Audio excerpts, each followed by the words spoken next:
Muito bem, vamos falar um pouquinho mais agora do Coritiba, né? O Coritiba que tem jogos treinos aí programados para a sequência da preparação antes do início do Campeonato Brasileiro e do confronto já da terceira fase da Copa do Brasil, né? Dos confrontos, porque serão 2.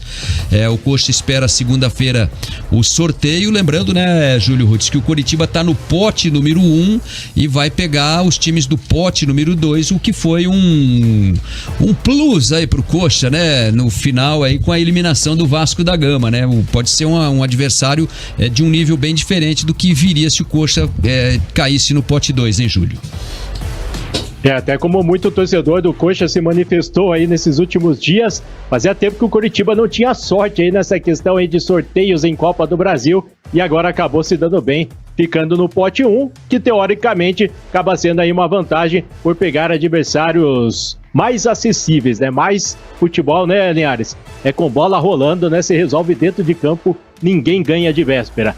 Bom, Linhares, aproveitar aqui para informar, né, o torcedor alviverde ligado na Jovem Pan News sobre os reforços, né? O Coritiba que segue aí se movimentando no mercado, a diretoria, né, vai trabalhando nos bastidores na busca aí por contratações visando aí o Campeonato Brasileiro. Até a gente já falava aí na última semana, né? A expectativa é que 5 ou 6 jogadores possam chegar aí no clube até o início do Brasileirão. Prioridades: 2 laterais, um direito e um esquerdo, também um zagueiro, um volante, um extremo e um centroavante. Essas são aí as prioridades do clube. Nas últimas semanas, né, teve a questão ali das tratativas com o zagueiro Lucas Pocinholo. Estava muito próximo de acertar com o clube, uma negociação bastante avançada entre o Coritiba e o jogador, praticamente ali tudo certo. Só que aí pintaram alguns entraves no meio do caminho. Ele que estava defendendo o Zhejiang da China e por questões aí burocráticas a documentação ainda não saiu lá do clube chinês, então essa negociação que estava ali bem próxima de ser concretizada parece até ter andado para trás aí nesses últimos dias, né? Inclusive, eu lembro de uma entrevista que eu tive a oportunidade de participar com o head esportivo, o Lucas Drubski. Ele falava, né, que negócio, eu só falo de negócio 100%, 99% não tenho como falar, né? E parece que é um exemplo, pelo menos até o presente momento. E à medida que o tempo passa, mais alguns nomes também vêm aparecendo aí no radar do Coxa.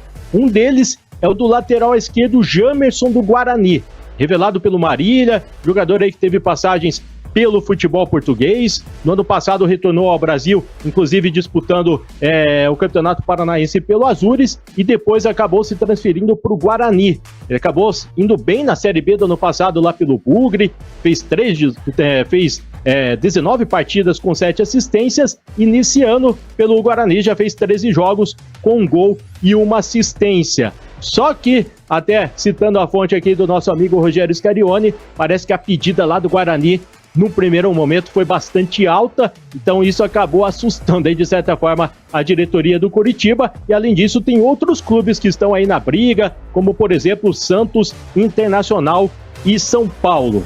Além do Jamerson, quem também está aí recebendo sondagens do Coritiba é o meia Luan Dias, outro jogador que está, né, em atividade lá no futebol paulista, é um dos destaques do Água Santa, que vem sendo aí uma das surpresas lá do Paulistão. Luan Dias, que é meia e é um dos principais homens ali de criação no meio-campo do Água Santa, time que inclusive hoje pode conseguir aí um lugar na decisão do Campeonato Paulista, vai jogar contra o Bragantino a partida de semifinal. Então, Luan Dias, Jamerson, isso aí são nomes que começam a aparecer aí no radar, e vale lembrar, né, que a janela de transferências se encerra no dia 4 de abril, então são aí 2 semanas para que a diretoria do Coritiba possa aí definir contratações para a disputa aí do Campeonato Brasileiro.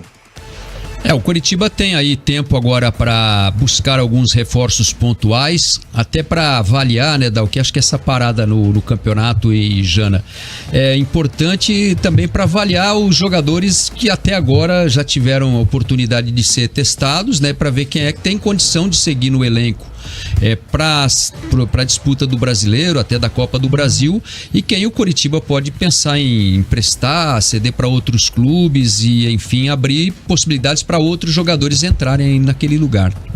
Até porque o Antônio Oliveira não quer trabalhar com muita gente, isso né? Que eu ia falar, o Antônio deixou muito claro lá no começo da temporada que não adianta ter elenco grande.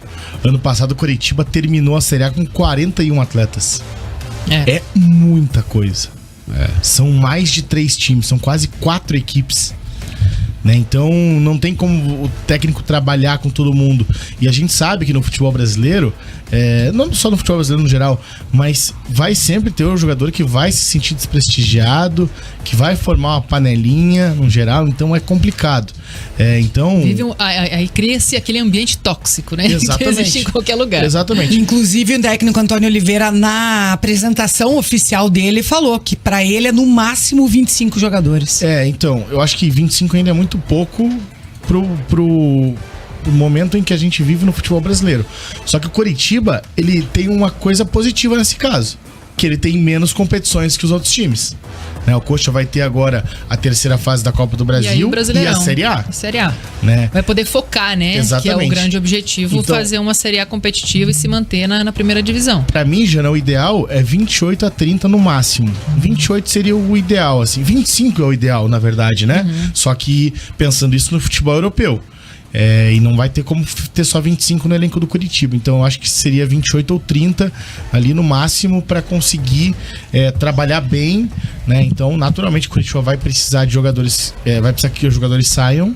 Jogadores que não tem como contar. É que o Coritiba tá já negociando alguns jogadores, principalmente os que subiram da base, né? Jogadores que ele não... O Biel saiu pra ganhar já, experiência, jogadores que o Antônio Oliveira não tem intenção de utilizar agora, então tem que justamente se movimentar, e eu acho que é o momento de ser agressivo no mercado, porque a chance de contratar é agora. O Coritiba tá fazendo uma nova pré-temporada e ele precisa daquilo que até o Linhares citou, elenco. Ele precisa de um elenco competitivo e forte para disputar tanto os jogos decisivos, né, da Copa do Brasil, quanto a Série A do Campeonato Brasileiro. Esses nomes que o Júlio citou, acho que são boas apostas, né? O Luan Dias é um jogador que é articulador de jogadas ali no meio-campo, e o Coritiba tem essa carência, né? Também, né, a gente viu nesses jogos do Campeonato Paranaense, disputou a Série A pelo Goiás, em 2021 também ajudou na campanha do acesso. E o Jamerson, né, apesar da questão financeira ali, eu acho que é o momento do Coritiba ir lá e bancar, lateral entendeu? Direito, lateral esquerdo. Lateral esquerdo, nada contra o Vitor Luiz, acho que até demonstrou uma certa evolução, mas o Coritiba precisa ter uma outra opção ali na lateral. Como precisa ter para lateral direita.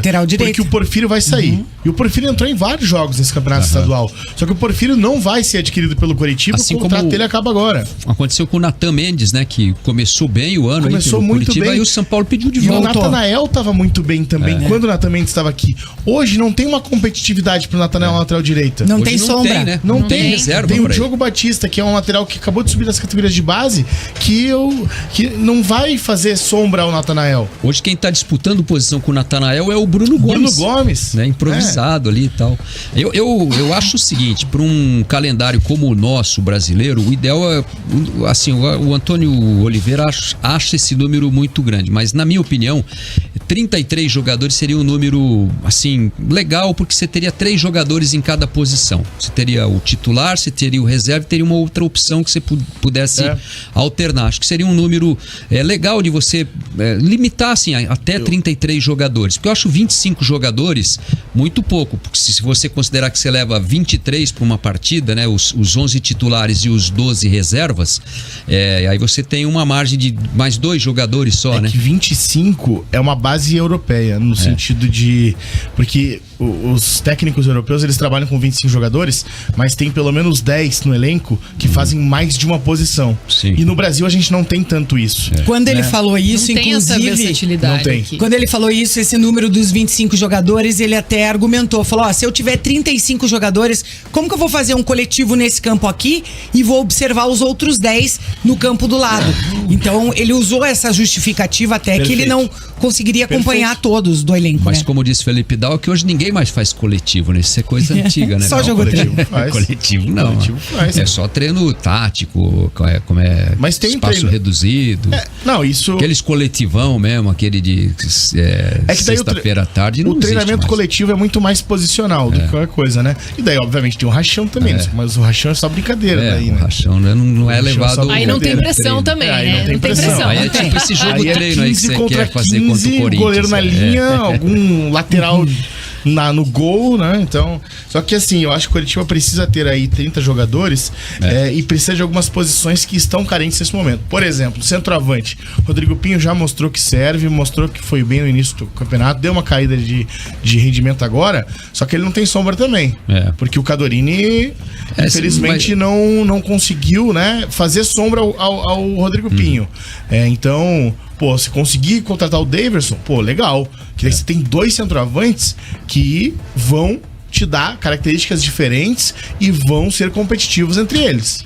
O futebol paulista, terminou agora o Paulistão, ofereceu aí, né, Ituano, Água Santa, tem um mercado bom de jogadores ali, mercado né? legal, principalmente no Água São Santa. Bernardo, né? No São Bernardo também, Então, né?